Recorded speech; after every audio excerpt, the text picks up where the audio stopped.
안녕하십니까. 예스핌 한태봉 전문기자입니다. 오늘은 비트코인 2편 독일 화폐 붕괴의 역사와 나락간 베네수엘라 화폐에 대해서 알아보도록 하겠습니다. 인플레이션 잡겠다고 지금 미국이 난립니다. 기준금리를 무려 5.5% 인상을 했죠. 인플레이션은 다른 말로 하면 화폐 가치 하락입니다. 그래서 지금 현재 무시무시한 한국의 빵 가격, 마트를 가보면 엄청 오른 가격, 이런 것들을 실제로 체감할 수 있는데요. 요즘 서울 도심에서 10,000원 미만의 식당을 찾기도 힘들죠. 물가 상승은 결국은 화폐 가치 하락을 의미합니다. 미국이 인플레이션 잡기 굉장히 필사적이죠. 불과 1년 조금 넘는 기간에 무려 기준금리를 5.5% 인상을 했습니다. 이 정도면 거의 미쳤나 하는 생각이 들 정도인데요. 역사상 유례를 찾기 힘든 빠른 인상 속도인데 파월이 진정으로 두려워하는 건 초인플레이션이라고 할 수 있죠. 파월은 왜 이렇게 초인플레이션을 두려워할까요? 경제가 대붕괴되기 때문입니다. 초인플레이션의 원조는 1차 세계대전에서 패배했던 독일이었는데요. 1914년 1차 세계대전이 무려 4년간 진행이 됐고 전 세계에서 900만 명 이상의 군인이 사망하게 됩니다. 1919년에 베르사유에 조약에서 이 배상금에 대해서 논의를 하게 되는데요. 독일 전쟁 배상금은 무려 1320억 마르크로 책정이 됩니다. 이때 당시로는 굉장히 큰 돈이었는데요. 천재 케인즈는 전쟁 배상금을 반대합니다. 독일이 감당할 수 있는 배상금 수준이 아니기 때문이죠. 그래서 특히나 이게 독소 조항이 있었는데 마르크화 대신에 금이나 외국환으로 갚아야 했던 거죠. 근데 이미 독일은 이 패배가 확정되기 전에 전쟁 채권을 엄청나게 많이 발행을 해서 이미 파탄 상태였습니다. 근데 독일의 전략은 당연히 전쟁에서 이겨서 배상금 받아서 싹 갚을 생각이었는데 오히려 거꾸로 패배를 했기 때문에 도저히 이 배상금을 갚을 능력이 없는 상황이었죠. 결국 독일은 화폐를 찍어내기로 결정을 합니다. 그래서 독일 정부는 채권을 엄청나게 발행을 한 다음에 중앙은행에 인수를 시키고요. 중앙은행은 채권을 매입하기 위해 화폐를 발행하게 되죠. 이런 식으로 재정 적자가 조달이 돼서 일명 부채의 화폐화가 진행이 되게 됩니다. 이런 것들은 현대 중앙은행시에서는 거의 금기시되다시피 하는 그런 진행 방식인데요. 어쨌든 이렇게 진행이 되면서 독일의 외환시장은 완전히 붕괴되고 초인플레이션과 화폐 붕괴, 이게 거의 동시에 일어나게 됩니다. 초인플레이션이란 물가가 극단적인 속도로 상승하는 현상을 말하는데요. 일반적으로 1개월에 50% 이상 상승했을 때를 초인플레이션이라는 표현을 쓰는데 독일은 초인플레이션으로 상당히 유명해졌죠. 전 세계 경제 교과서에는 모두 실릴 정도죠. 독일의 초인플레이션이 2년간 무려 10억 배 상승했다는 그런 주장도 있고요. 300억 배라고 주장하는 자료도 있는데 정확하게 확인하기는 좀 어렵죠. 1923년에 독일의 월 인플레이션은 무려 30,000%였습니다. 독일 외환시장은 완전히 붕괴됐고요.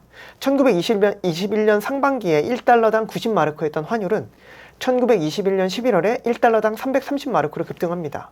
이것만 해도 거의 4배인데 1923년 12월, 그러니까 거의 2년쯤 지나서는요, 이게 계산이 안 나오는 1달러당 4조 2천억 마르크로 폭등하게 됩니다. 이거는 사실 계산이 불가능한 수치죠. 그냥 환상 속의 수치 정도로 보면 될 것 같고요. 그래서 이 당시에는 물물교환이 됐었고 화폐는 휴지가 됐습니다. 그래서 이렇게 술에 돈을 담아서 가져가면은 그냥 돈은 놔두고 수레만 훔쳐갔다 이런 일화도 있을 정도로 엄청난 인플레이션이 있었고요. 만약에 이런 시국에 내 모든 자산이 현금이랑 채권만 있었다면 어떻게 됐을까요? 완전히 휴지 조각이 되고 재산이 연기처럼 사라지게 됐습니다. 이 당시에 반면에 집이나 토지나 공장 등의 실물 자산을 가지고 있었다면 초기에는 어려움이 있을지 몰라도 장기적으로는 가격의 방어에 성공을 했고요. 왜냐하면 화폐가 휴지가 됐기 때문에. 초장기적으로는 오히려 큰 이득을 봤죠. 왜냐하면 독일은 다른 베네수엘라, 아르헨티나처럼 완전히 무너진 게 아니라 어느 시점에서는 정상화가 됐기 때문에 장기적으로는 집이나 토지 같은 실물 자산 가지고 있던 사람들은 큰 이득을 보게 됩니다. 이런 역사적인 사실이 있었고요. 결국 독일도 화폐 개혁을 단행을 하게 됩니다. 저런 엄청난 인플레이션을 해결하기 위해서 화폐 개혁을 단행할 수밖에 없었고, 그래서 마르크를 렌텐 마르크로 교체를 하게 됐고요. 동독과 서독이 또 이렇게 분리가 되면서 계속해서 이제 화폐가 좀 변경이 돼서 마지막으로 쓰고 있는 화폐가 지금의 유로화라고 할 수 있습니다. 독일 화폐 붕괴의 교훈은 뭘까요? 화폐는 전쟁이나 경제 상황 악화로 언제든 휴지가 될 수 있기 때문에 실물 자산을 일정 부분 가져가는 게 반드시 필요하다.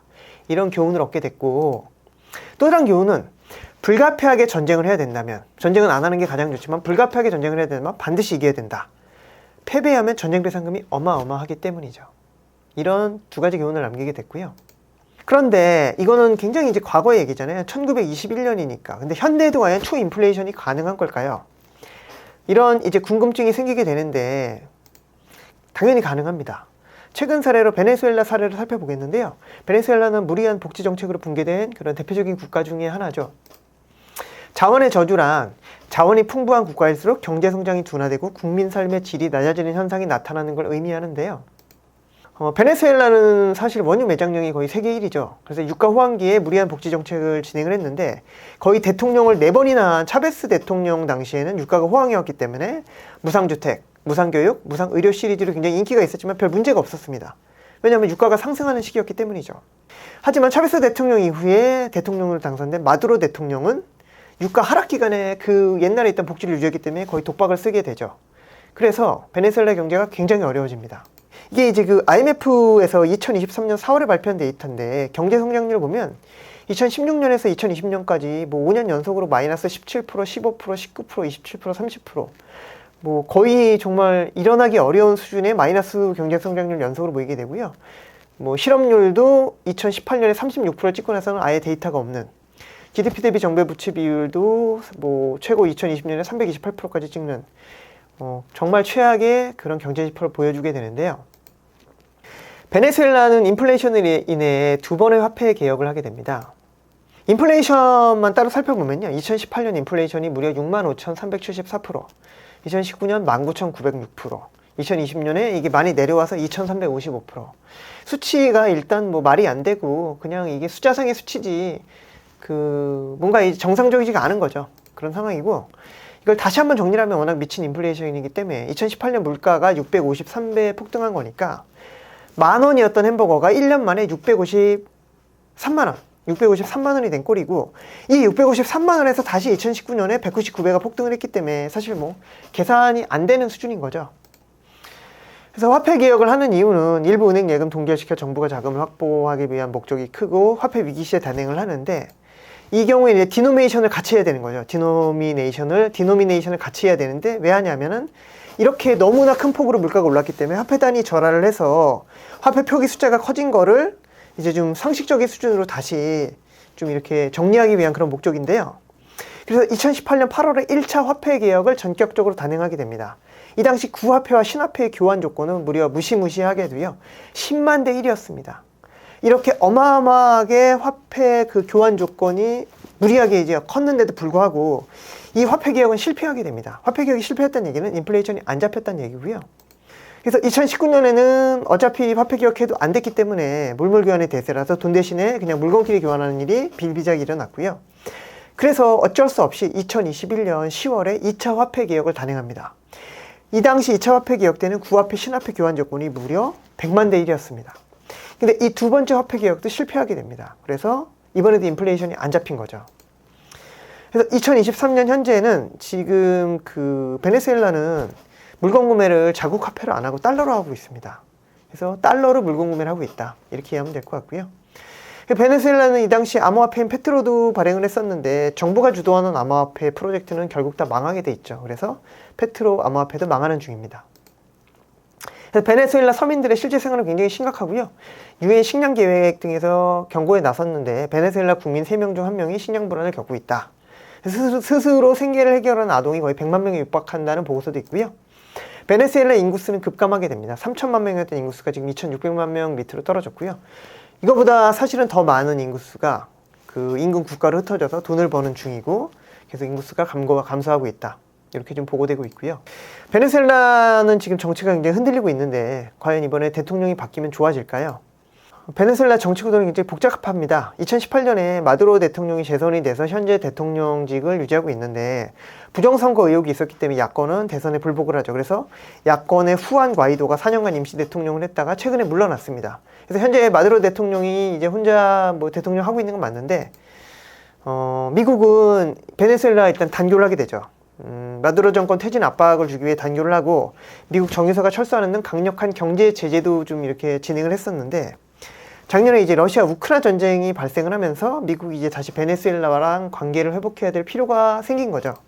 그래서 유가 안정을 위해서 미국이 관계 개선을 적극적으로 좀 시도를 하고 있어서 사실 베네수엘라가 원유 매장량이 많긴 한데 이게 중진류라서 정제 비용이 높아서 매력이 좀 떨어지긴 하는데 그래도 유가 폭등을 막기 위해 미국은 베네수엘라가 필요해진 거죠.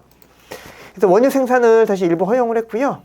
그래서 관계 회복 중이고 베네수엘라 대미 원유 수출이 이제 6위까지 다시 올라오게 됩니다. 그래서 2024년 대선 때 미국은 베네수엘라가 이제 공정한 선거를 하기를 원하는데 마두로는 러시아랑 중국과의 외교를 확대하고 있어서 계속 이제 좀 문제가 있는데 어쨌든 간에 미국은 베네수엘라의 경제 제재를 지금 일부 풀어주고 있고 계속 협상을 하면서 베네수엘라의 원유를 좀 활용하기 위한 그런 노력을 하고 있습니다.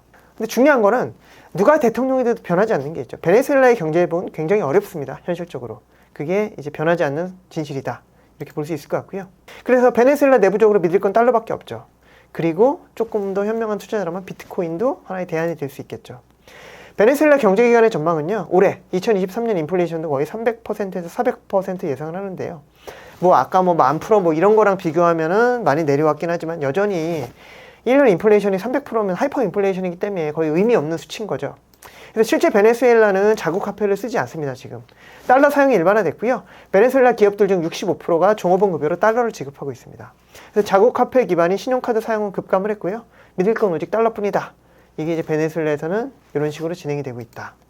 베네수엘라 부동산은 어떨까요? 자국 화폐 기준으로 하면 당연히 일정 부분 방어에 성공했겠죠. 뭐 화폐가 휴지가 되고 있으니까. 하지만 달러 기준으로는 베네수엘라 부동산도 이제 큰 폭으로 가치하락이 됐고 또 워낙 떠난 사람들이 많잖아요. 뭐 300만, 400만 명이 돈 벌러 또 해외로 나갔기 때문에 그래서 좀 달러 기준으로는 부동산도 좀 떨어졌고 유동성이 낮다는 점도 이제 부동산의 단점이겠죠. 그래서 베네수엘라에서는 뭐 달러가 당연히 대세고 금과 비트코인도 자산가치 하락 방어에서는 뭐 중요한 역할을 할 수 있는 부분이고 비트코인은 금보다 그리고 금액이 커질수록 이동성이 높아서 유리한 부분이 있기 때문에 이런 것들이 좋은 대안이 될 수 있다. 이렇게 좀 분석할 수 있을 것 같습니다. 결국 경제 위기 시에 제일 힘든 건 서민이죠. 서민들은 뭐 보존할 자산이 있는 것도 아니고 먹고 살기 힘들기 때문에 지금 힘들게 지금 살고 있는 베네수엘라 국민들의 삶이 좀 나아지기를 기원을 합니다. 예, 그래서 다음에 비트코인 3편에서는요, 붕괴되는 아르헨 화폐, 한국 원화도 붕괴될까? 이런 주제로 진행을 해보도록 하겠습니다. 투자에 대한 최종 판단과 그 결과에 대한 책임은 투자자 본인에게 있습니다. 감사합니다.